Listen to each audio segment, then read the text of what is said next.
बिस्मिल्लाहिर्रहमानिर्रहीम। अस्सलाम वालेकुम। आपको बताते चलें वर्क वीज़े के बारे में आपको बताएंगे। वर्क वीज़ा जो है और बहुत सी अब अपॉर्चुनिटी दुबई दे रहा है। अब बहुत ही आसान कर दिया वर्क वीज़ा। पाकिस्तान वालों को भी मिल रहा है, इंडिया वालों को भी मिल रहा है, बांग्लादेश वालों को, ईरान को और मुख्तलिफ़ कंट्रीज़ को है वर्क वीज़ा दिया जा रहा है। जितनी पाबंदियाँ लगी हुई थी कोरोना की वजह से तमाम पाबंदियाँ उठा ली हैं। रैपिड टेस्ट, PCR टेस्ट सब ख़त्म कर दिया है। और अब आप वर्क वीज़ा लेके जब उधर जाते हैं तो अब ये भी किया गया कि 10 साल का वर्क वीज़ा अब आपको मिला करेगा।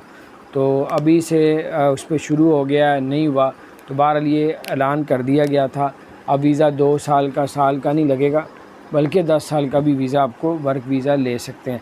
इसी तरह गोल्डन वीज़े भी हैं उनके, और अगर आप उस कैटेगरीज में पूरा उतरते हैं उस रिक्वायरमेंट में तो आप 10 साल का गोल्डन वीज़ा भी ले सकते हैं। तो इस मौके से फ़ायदा उठाएं और दुबई में आप जॉब हासिल कर सकते हैं। लेकिन मुश्किलात भी आती हैं बहुत ज़्यादा, लेकिन जो अच्छी बातें थी वो मैंने आपसे शेयर की। अपना ख्याल रखते हैं।